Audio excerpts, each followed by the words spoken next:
Fox Weather is your hurricane HQ. Colorado State University has just released their final update to the Atlantic season hurricane outlook. What started with double digits back in April with 13 named storms is now down to 9. This is all due to the strengthening El Nino, the eventual Super El Niño, shutting things down on the Atlantic side for now.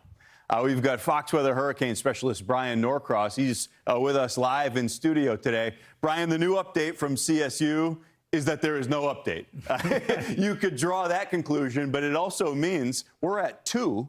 We've got 7 named storms to go in this season. Right, and normally 90% of the activity is yet to go when you're at this point in August.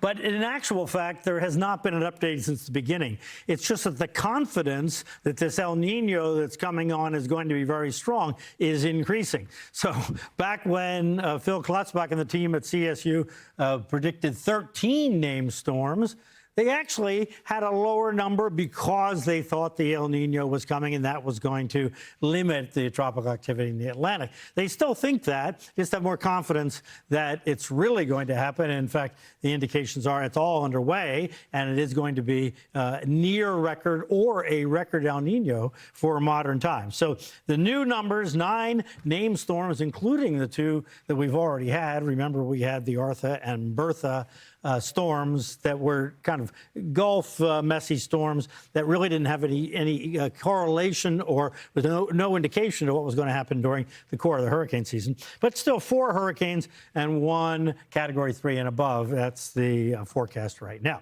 Now, it's all dependent on the El Nino. The big question is, in this box south of Hawaii, how warm is that water going to get? And the warmth of that water is not in itself the driver of the limitation on the tropical activity. It's an indication of the worldwide weather pattern that's a symptom of the weather and ocean pattern. So that's a symptom of this whole thing that causes droughts, suppresses hurricanes, causes extra heat, causes all kinds of different effects in different places around the world. So this is just a convenient place to measure it. So we do measure it, and the temperature there is an indication of how strong this effect all around the world is going to be, and it is warming dramatically.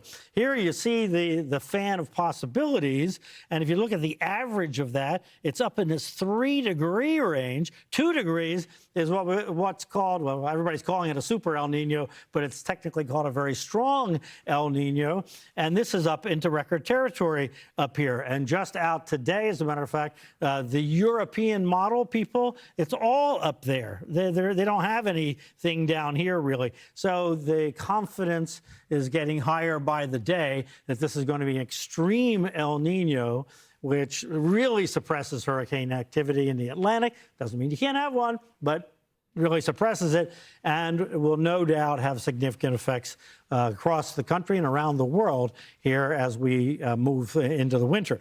Now, the effect on the Atlantic is the upper level winds, and these reds and yellows here you see are in the strong range. So this just doesn't allow anything to grow in the Caribbean, especially.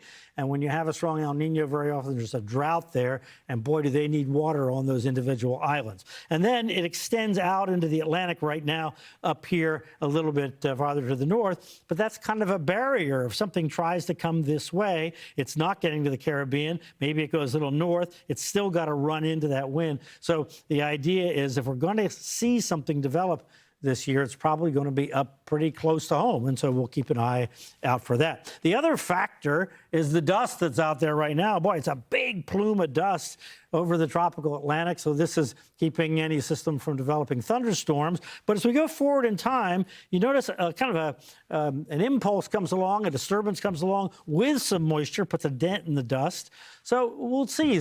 Sometimes, especially if the dust begins to let up later in the month, then we get some systems with enough moisture to kind of push off the dust, and that's how we eventually might get a system coming up this way. But that's a big maybe. And the water temperatures out there are only about average to slightly above average, so that's not going to add an extra boost to the intensity of the tropical systems that might develop. It's going to be plenty warm for them to develop, but not that extra energy that we've seen in the years recently where we've had very warm water. So as we go farther into the hurricane season here, late this month into September, the hostile upper level winds are going to be with us for the whole hurricane season. In fact, if anything, they will on average increase as we move later in the season because the El Nino peaks late in the year around Christmas time. That's why it's called an El Nino, for the Christ child was named by Peruvian fishermen, actually. The Sahara dust will leave us sometime by the end of this month-ish, something like that. And the water temperatures just won't add anything. So it's going to be all about those hostile upper-level winds in terms of limiting the storm activity. All right, let's go over to the Pacific, where it's an entirely different situation, because here the water temperature is fabulously warm. It's a supermarine heat wave in that whole area, not just the El Nino area there.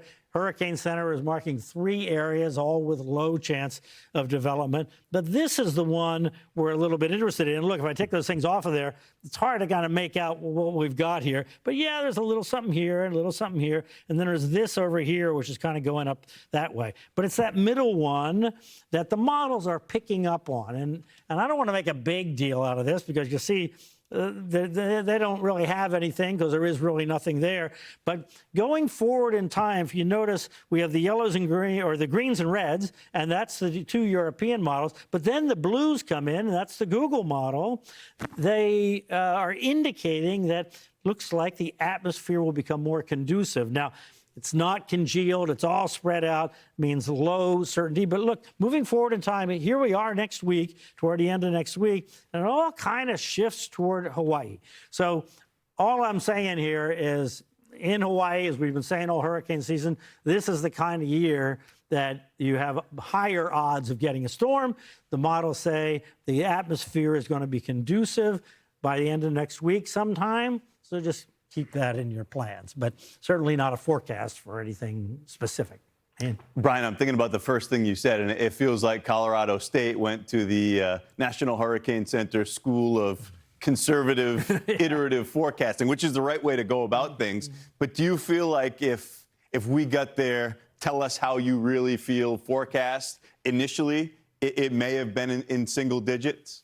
Yeah, I think that they considered that idea, but the thing is that in April, El Nino forecasts are iffy, right? There's that spring predictability barrier, it's called, and it's because the things that are causing the El Nino are really quite subtle. Although this year, they were pretty darn obvious, right? We had these very strong winds pushing the warm water over toward the eastern Pacific. But, you know, we don't see this very often, so you don't necessarily have a lot of confidence in the forecast based on experience with spring El Nino forecasts. Even on the Atlantic side, you said 90% of the activity still to go. Right. We've got the teeth of the hurricane season in 2 basins, and we'll be following it. That's Fox Weather Hurricane Specialist Bryan Norcross. Thanks for joining us in studio. Okay, thanks.